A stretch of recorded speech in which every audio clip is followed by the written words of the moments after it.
미국의 백화점 왕이라고 불렸던, 그리고 훗날 최신부 장관을 역임했던 존 워너메이커라고 하는 사람이 있습니다. 어린 시절에 초등학교 2학년 때까지 다녔던 것이 그의 학력의 전부입니다. 근데 그는 세상 지식은 짧았지만 하나님의 교회를 다니면서 어려서부터 하나님 말씀을 배우게 됩니다. 그리고 그 말씀을 갖다 삶으로 잘 실천해서 위대한 삶을 살아냈던 그러한 훌륭한 사람이었는데, 그는 어린 시절에 벽돌 공장에 취업을 했더랍니다. 그리고 한 1년 반 정도 일한 다음에 돈을 모아가지고 이걸 가지고 가죽 성경을 샀습니다. 가죽 성경을 손에 딱 쥐고 난 다음에 그걸 보물처럼 귀하게 여기게 되고 날마다 성경을 읽고 열심히 성경을 읽었습니다. 그런 어느 날 교회를 나와서 기도를 하는데 이런 생각이 들더라는 거예요. 우리가 다니는 교회 이 예배당 마당이 비만 오면 이렇게 질퍽해가지고 교인들이 장화를 신고 다녀야 될 정도인데, 가만히 있자, 내가 벽돌을 사다가 질퍽한 땅에 벽돌 좀 깔아야 되겠구나. 어린 생각에 그런 마음을 했다라는 거죠. 그러니까 그 당시에 이제 품삯이 하루가 7센트라고 하는 아주 작은 돈인데, 이 돈을 갖다 전략해가지고 돈을 모아서 벽돌을 샀습니다. 니엇가에다가 벽돌을 싣고 새벽 시간마다 한 장씩 벽돌을 깔아내기 시작해요. 계산해 보니까 이걸 다 깔려고 하면 한 좋게 2년은 걸리겠구나 생각이 되지만, 그래도 믿음으로 그 일을 시작을 했습니다. 근데 어떤 날 이 소문이 교회에 쫙 퍼지게 되고, 당시 교회 담임 목사님이 그 소문을 들었습니다. 그리고는 누가 이 예배당 마당에다가 벽돌을 까는가 살펴보는데, 한 13살짜리 소년이 와가지고 리어가에다가 벽돌을 싣고 와가지고 벽돌을 까는 걸 딱 보는 그 순간에 목사님 가슴이 뜨거워졌어요. 그리고 주일 예배 시간에 이 말씀을 전하는 겁니다. 그랬더니 그동안 형식적으로 신앙생활했던 성도들의 마음속에 회개하는 마음이 생겼습니다. 아하, 어린 소년의 마음속에도 저렇게 불붙는 마음이 있고 하나님 사랑하는 마음이 있고 투철한 신앙심이 있어가지고 하나님께 저렇게 헌신하는데, 나는 그동안 형식적인 신앙생활했구나, 내 신앙이 헛됐구나 생각을 하고 어른들이 회개를 하더니 마당에 있는 그 벽돌 까는 것 순식간에 다 끝냈을 뿐만 아니라 이 마당뿐만 아니라 새로운 건물을 신축하게 되는, 그러니까 성전 예배당을 새롭게 지었다는 얘기죠. 그러니까 여러분, 한 사람 존 와너메이커를 통해서 그 마음속에 벽돌 몇 장을 깔았을 뿐인데, 벽돌을 깔고자 한 그런 마음밖에 없었는데, 여러분 이게 나중에 어떻게 됩니까? 파문이 일어가지고 마치 호수에 돌멩이를 던지면 이 돌멩이가 파문을 일으켜서 끝까지 다 번져나가는 것처럼, 이 아이의 마음속에 있던 그 아름다운 마음이 온 교회 파장을 일으켜가지고 모든 성도들이 이래 동참하게 되고, 결국은 벽돌 몇 장이 예배당을 신축하는 귀한 역사를 일으켰다는 거죠. 그는 하나님께 복을 받았습니다. 그리고 훗날 $100만 하나님께 성전 건축 기금으로 드릴 정도로, 그러니까 엄청난 복을 받았죠. 그는 복 받은 사람이 되어집니다. 그리고 하나님께 큰 영광을 돌리게 됩니다.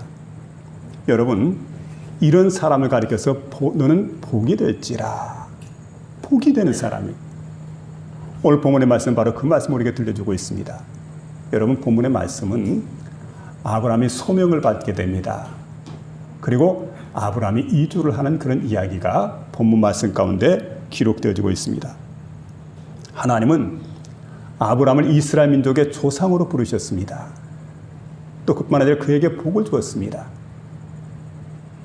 그리고 조상으로 부르고 복을 줬을 뿐만 아니라 믿음의 개척자로 살아가는 모습을 통해서 많은 신도들에게, 많은 신앙인들에게 도전 의식을 심어주는 그런 삶을 살았던 사람이 바로 이제 믿음의 조상 아브라함이었던 걸 보게 됩니다.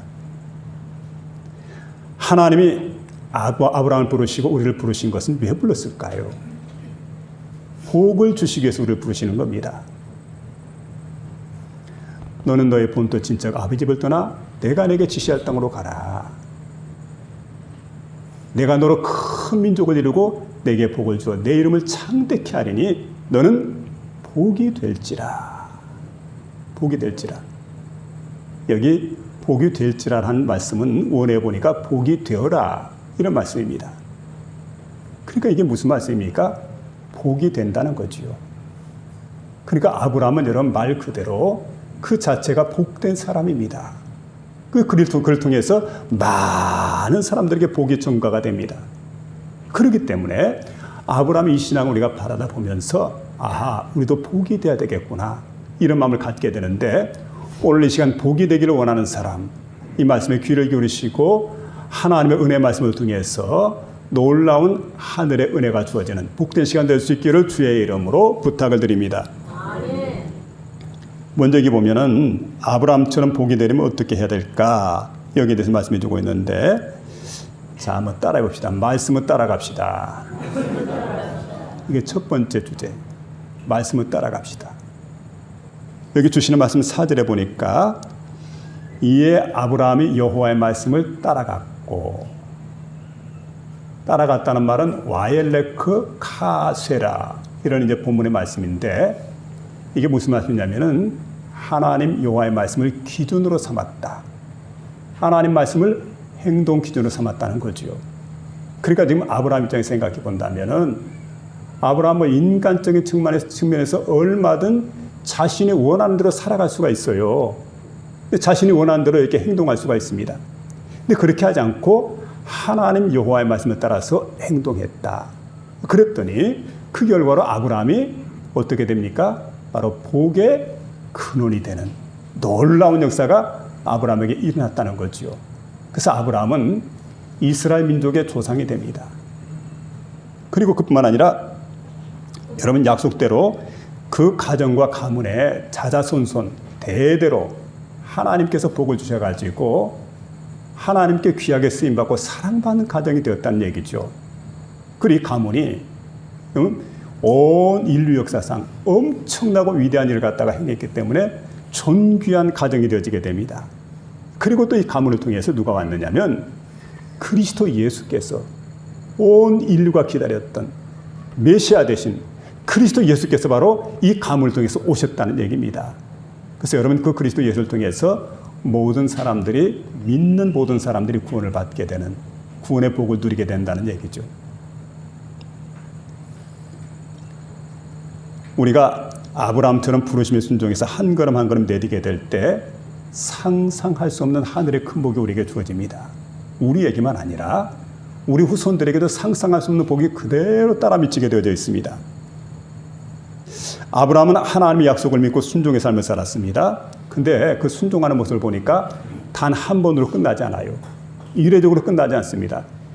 계속해서 아브라함은 지속적으로 순종하는 그와 같은 삶을 살았기 때문에 바로 복의 근원이 될 수가 있었다 하는 말씀을 우리에게 들려주고 있습니다. 그래서 우리가 해야 될 일이 있습니다. 믿음이 아브라함보다 크고 강해져야 된다는 얘기죠. 또한 여러분 우리가 아브라함보다 더 위대한 순종을 할 수 있는 그런 사람이 되어야 됩니다. 그래서 말씀을 따르는 자가 되어서 하나님의 복이 될 수 있는 그런 삶을 살아야 된다는 거죠. 바로 아브라함은 믿음의 사람이었기 때문에 말씀에 순종한 사람이었기 때문에 복이 되었고 복의 근원이 되었다. 이걸 본문은 우리에게 말씀해 주고 있습니다. 김미진 권사님이라고 하는 분이 있습니다. 이분이 4대째 믿음의 가정에서 태어났습니다. 그런데 아마 사람마다 잘하는 게 있는데 이분이 이제 대학교 때부터 사업을 했대요.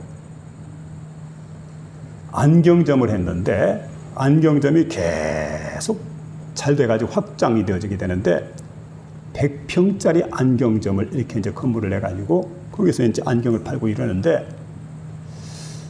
근데 사업이 승승장구하죠. 아주 돈을 많이 벌었어요. 그런데 절친한 친구 하나가 사업을 하는데 좀 보증을 써야 되겠다. 그래서 무려 50억짜리 보증을 썼대요. 그런데 이 친구가 그만 파산했습니다. 갚을 능력이 없으니까 보증을 쓴 당신이 갚아라. 그래가지고 막 빚쟁이들이 막 밀려오는 거예요. 그게 얼마나 스트레스를 받습니까? 자기에게 있는 모든 걸 재산을 갖다 정리해가지고 빚을 갚습니다. 다 갚을 길이 없죠. 스트레스 받게 되다 보니까 내가 이래 살아서 뭐 하겠노? 스스로 자살을 결심을 하고 물에 빠져 죽어야 되겠다 생각을 하고는 그 물가까지 갔는데 거기에서 마음이 변화가 오게 됩니다. 그 자신이 받았던 하나님의 은혜를 생각하면 내가 이래 죽어서는 안 되지. 그래도 내가 노력은 해봐야 되겠다. 그리고 하나님께 나가서 하나님의 도움을 요청해야 되겠다 생각을 하고는 교회로 나간 겁니다. 여러분, 어떤 일이 있더라도 교회를 떠나지 마시기를 주의 이름으로 부탁을 드립니다. 여러분, 앉아서 은혜 받는 그 자리가 얼마나 소중한지 몰라요. 여기서 하나님과 만나야 돼요. 하나님께 결판을 내야 돼요. 하나님 도와주세요. 하나님 살려주세요 하고 하나님께 나와서 간절히 부르짖고 기도하게 될 때 그 기도가 만일에 하늘에 하나님께 상달된다고 한다면 여러분은 살 길이 열리게 되는 줄로 믿으시기 바랍니다. 교회를 나왔어요.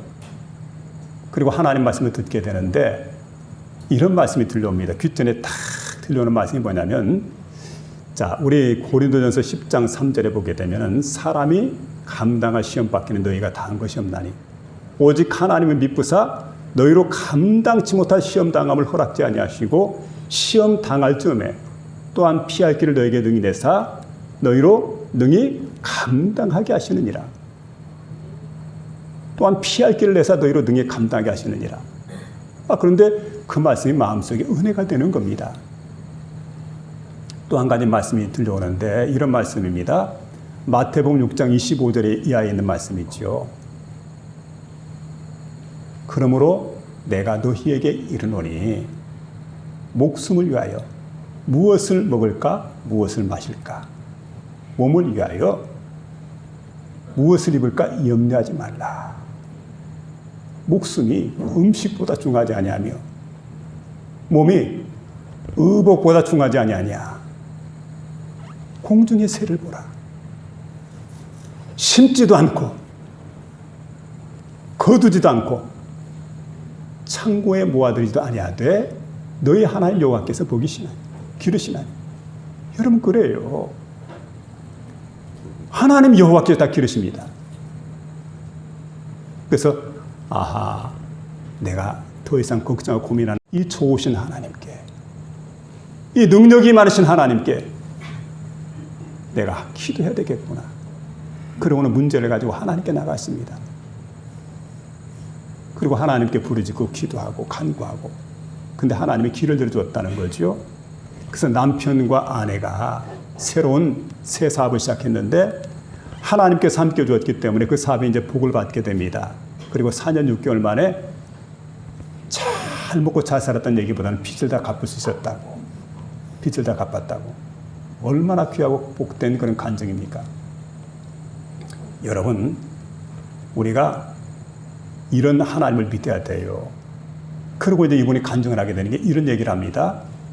자, 그동안 내가 이 많은 빚을 져가지고 아무리 인간적인 노력을 하고 인간적인 방법, 수단 방법 다 가리지 않고 힘쓰고 애를 써봤지만은 문제가 해결되지 않더라는 거예요. 근데 이 풍랑을 만날 때, 이 어렵고 힘든 일을 만나게 될 때 이 문제를 가지고 내가 하나님께 나가서 하나님 말씀을 따라서 하나님께 기도하고 하나님을 의지했더니 거기에 해결책이 있더라. 여러분, 해결책이 하나님 안에 있음을 알고 하나님 어떤 말씀을 하시든 간에 그 말씀을 아멘으로 따르고 믿고 의지하고 나가는 저와 여러분 될 수 있기를 부탁을 드립니다.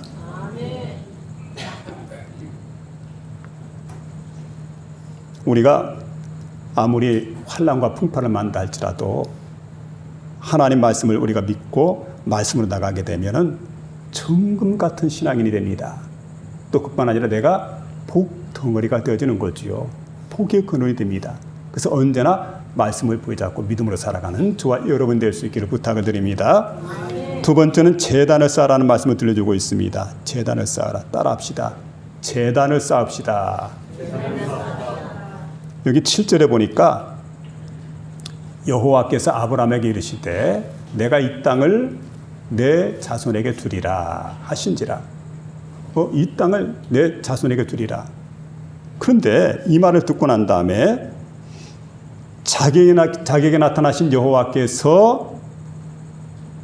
그가 그곳에서 제단을 쌓았다 이렇게 말하고 있는데, 자기에게 나타난 여호와 하나님께 그가 그곳에서 제단을 쌓았다. 그곳은 어디입니까? 세겜이에요. 세겜. 자, 아브라함은 가는 곳마다 뭘 잘했냐면 제단을 쌓았습니다. 그리고 하나님께 예배를 드리는 거예요. 제단 쌓고 예배 드리는 일, 이게 바로 아브라함이 했던 일입니다. 8절에 보니까 그는 베델과 아이 사이에 있는, 그러니까 베델의 동편이죠, 아이의 서편입니다.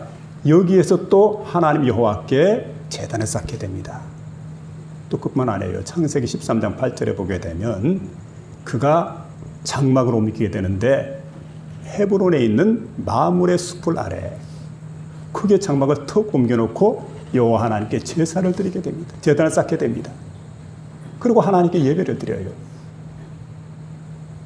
그리고 조카 롯과 헤어지게 되는데 베델에서 다시금 떠나서 헤브론에 이르게 될 때 거기서도 제단을 쌓고 하나님께 예배를 드렸더라. 이렇게 말씀해 주고 있고, 그리고 여러분 이제 창세기 22장 9절에 보게 되면 아브라함이 이삭을 바치는 장면이 나옵니다. 여호와 이레라고 하는 말씀도 여기서 나오게 됩니다. 근데 거기서도 보면 하나님 여호와께 제단을 쌓았다. 그러니까 여러분 아브라함을 보게 되면 아브라함은 제단 쌓는데 제단의 명수입니다. 가는 곳마다 제단을 쌓았어요. 가는 곳마다 하나님께 예배를 드렸다는 얘기입니다. 여러분 하나님께 제단 쌓고 예배드리는 복된 심령이 될 수 있기를 주의 이름으로 부탁을 드립니다. 그렇게 되어져야 돼요. 내가 예수 믿는 사람이라면, 내가 하나님의 사람이라면 어느 곳이든 어떤 장소에든 예배가 우선이 되는 그런 삶을 살아가는 복된 심령이 될 수 있기를 주의 이름으로 부탁을 드립니다. 근데 여러분이 이제 아브라함이 이렇게 제단 쌓을 뿐만 아니라 여기 보니까 중요한 것은 아브라함은 자신을 위해서 제단을 쌓지 않았어요. 여호와를 위해서 제단을 쌓았더라. 사람을 위해 제단을 쌓는 것이 아니고 하나님의 영광을 위해서 제단을 쌓았다는 얘기입니다. 근데 그의 아들이었던 이삭도 창세기 26장 20절에 보면 그렇게 말하게 됩니다. 이삭이 제단을 쌓고 여호와의 이름을 부릅니다. 그리고 장막을 치게 됩니다. 그랬더니 거기서 종들이 거기서도 샘을 팠더라. 이렇게 말하게 됩니다. 그러니까 여러분 이삭도 뭐랬냐면 제단을 쌓았다는 얘기예요. 그리고 창세기 33장 가운데 보게 되면 이렇게 말씀해 주고 있습니다. 창세기 33장 20절에 거기에 제단을 쌓고 이름을 엘로헤 이스라엘이라 불렀더라. 그러니까 이삭도 잘하는 게 뭐냐면 제단 쌓는 일이에요. 야곱도 애삼촌 라반의 집에서 20년 동안 종살이하고 난 다음에 세겜 땅에 돌아와 가지고 거기에서 하나님 여호와께 뭐랬냐면은 제단을 쌓았다는 거예요. 그러니까 아브라함뿐만 아니라 이 가문 대대로가 제단을 잘 쌓는 가정이 되었는데, 여러분 이것 때문에 그들이 복의 근원이 되게 됩니다. 예배 잘 드리게 될 때, 하나님 기뻐하실 만한 예배를 드리게 될 때, 하나님 원하시는 예배를 드리게 될 때 우리가 복의 근원이 된다는 사실을 믿으며 살아갈 수 있길 바랍니다.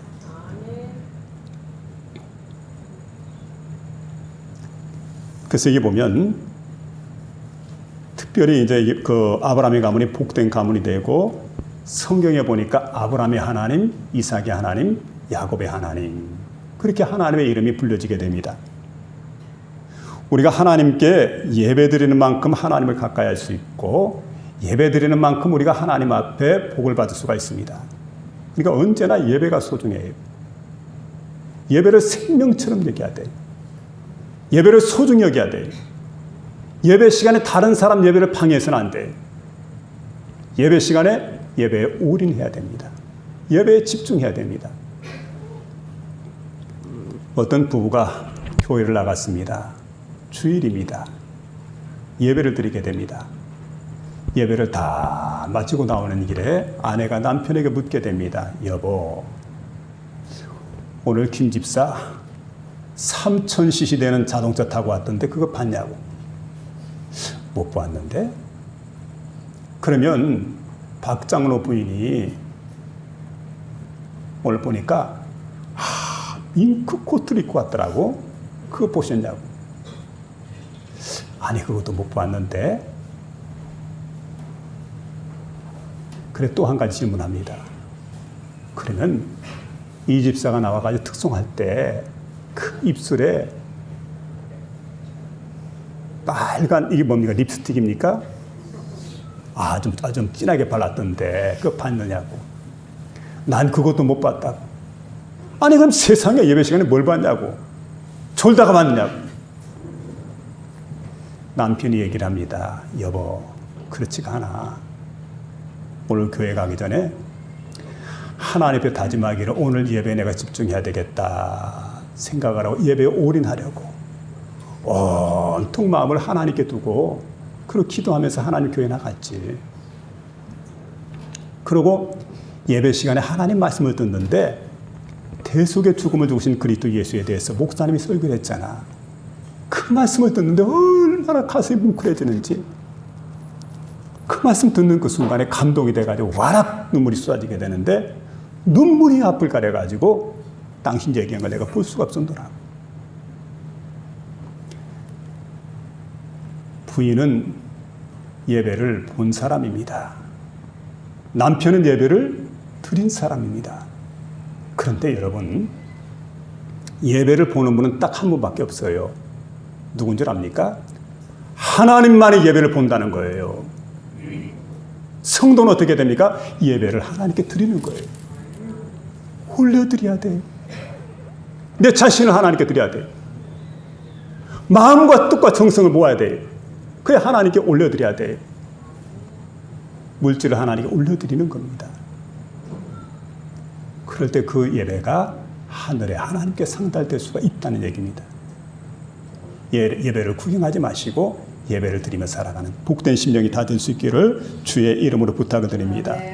하나님은요, 신령과 진정으로 예배하는 자를 찾으십니다. 그리고 그런 자들에게 하나님 복을 주십니다. 오늘 이 시간부터 예배하는 태도를 고치시기 바랍니다. 행동을 바꾸시기 바랍니다. 신령과 진정으로 하나님께 예배를 드려서 여러분의 모든 예배가 하늘에 하나님께 상달되는 그런 귀한 시간 될 수 있기를 주의 이름으로 부탁을 드립니다. 마지막 세 번째입니다. 따라합시다. 이름을 부릅시다. 누구의 이름입니까? 하나님 여호와죠. 하나님 여호와의 이름을 불러야 돼. 한양으로 과거를 보러 갔던 그 동해안 그 포항 근처에 있는 한 선비가 과거를 보러 가다가 선교사를 만났대요. 과거 대신 선교사 만나가지고 예수를 영접하고 턱 돌아왔는데 아버지, 어머니, 이제 부모님은 걱정이 돼가지고 우리 아들이 과거를 잘 봤을까? 어떻게 됐을까? 그래서 이제 그런 마음에 동구 밖에서 이렇게 기다리고 있다가 아들이 오길래 너무 반가워가지고 그 아들을 맞이하면서 과거는 잘 봤느냐? 그랬더니 이상하게 동문서답하는 말을 합니다. 어머니, 아버지, 세상 과거도 중요하지만 천상 과거가 더 중요하다는 것을 오늘에서 내가 깨달았습니다. 아니, 그게 무슨 말이냐? 부모님이 이해할 수가 없잖아요. 근데 한 이틀 정도, 한 사흘 정도 지나고 나니까 그냥 동네 소문이 쫙 퍼졌는데 어떤 소문이냐면은 이 아들이 과거부로 올라갔다가 예수 귀신이 붙어가지고 내려왔다. 예수를 믿었으니까 예수 귀신이라고 안 하겠어요, 옛날에? 그래가지고 차관 아버지한테 얼마나 매를 맞았는지 죽지 않을 만큼 매를 맞은 거예요. 며칠 지나고 나니까 아들이 그만 말문이 막혀버렸습니다. 큰 지옥의 같은 아들이었는데 아들이 말문이 막히니까 이 집에 소망이 없지 않습니까? 세상이 이걸 어떻게 하면 좋아요? 그래 부모님이 계속 설득을 하고 한번 말해보라고. 말이 안 나와요. 말문이 막히니까 벙어리가 된 거죠. 이거 보통 심각한 문제. 큰일 났구나. 어떻게 하면 좋담? 발을 동동 구르다가 한약을 지어다 먹여도 안 되고 점쟁이 불러다 구슬해도 안 되고 별격이 다 무효예요. 그러기를 한 2, 3년 지났는데 근데 어떤 날 아들의 말문이 열리게 된 겁니다. 말문이 열려가지고 제일 먼저 하는 말이 뭐냐? 어머니 아버지 예수 믿으세요. 예수 믿어야 살고 예수 안 믿으면 죽습니다. 근데 이제 아들이 말문이 열리게 되니까 얼마나 반가웠겠어요. 얼마나 놀라웠겠습니까? 너무 마음이 감동이 되고 좋아가지고 뭐 아들 소원인데 그까짓 내가 소원 못 들어주랴. 도대체 예수가 누구이길래 우리 아들의 마음을 이렇게 붙들었나? 어떻게 우리 아들의 마음을 이렇게 사로잡았나? 한번 그 예수를 또 믿어보자. 그러고는 교회를 나간 거죠. 예수를 믿고 어떤 날 온 식구가 함께 세례를 받게 된 겁니다. 그리고 다 같이 예수를 믿은 거예요. 그리고 구원함을 얻게 되었다는 거죠.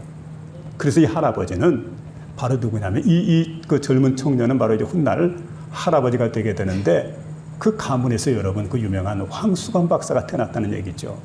그 황수관 박사 하는 얘기가 그 청년이 바로 우리 할아버지라. 그 할아버지가 이 가문에 여러분 아브라함과 같은 복의 근원이 된 거예요. 복이 된 거예요. 하나님의 이름으로 그리스도 예수의 이름으로 복이 되었다는 얘기죠. 그리고 이제 황수관 박사는 3대째 예수 믿는 특권을 가지고 세상에 태어나게 된 겁니다. 그러면서 하는 얘기가 하나님의 이름으로 우리 가정이 예수님의 이름으로 우리 가정이 복된 가정이 되었습니다. 간증을 하는 거예요. 간증. 잠언 18장 10절에 보니까 여호와의 이름은 견고한망대라 의인은 그리로 달려가서 안전함을 얻느니라 이렇게 말씀해 주고 있습니다. 여호와의 이름은 견고한 성읍과 같아요. 거기서 우리가 평안함을 얻을 수가 있다는 거예요. 그게 바로 여호와 하나님의 이름이라는 사실이죠. 그리고 여러분 여호와의 이름을 부르는 사람은 절대 망할 수가 없습니다. 여호와의 이름을 부르는 사람은 구원을 얻을 수가 있어요. 요엘서 2장 32절에 보니까 여호와의 이름을 부르는 자는 구원을 얻으리로다. 그래서 사도행전 2장에도 보면 누구든지 주의 이름을 부르는 자는 구원을 받으리라. 같은 말씀. 사도행전 2장 21절이죠. 여러분 골리앗 장수가 있습니다. 골리앗은 범 같은 사람, 굉장히 크고 용맹스러운 사람. 그 앞에 있는 다윗은 하루 강아지입니다. 비교가 안 돼요. 천지도 모르고 뭐 한다고. 이 천지 분간을 못하는 다윗 같은 사람.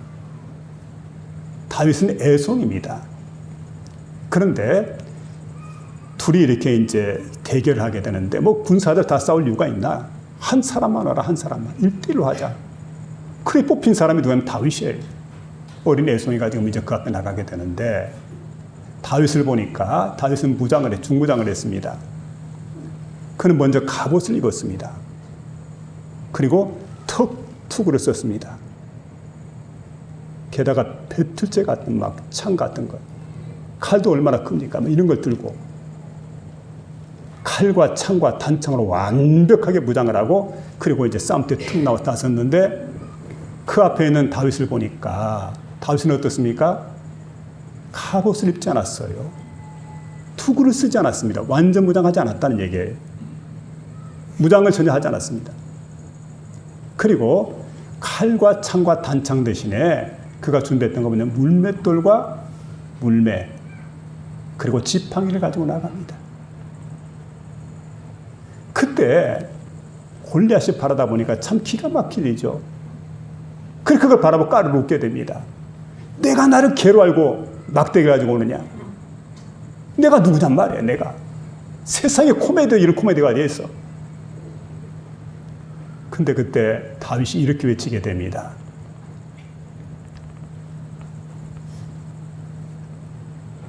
다윗이 블레셋 사람에게 이르되, 그러죠?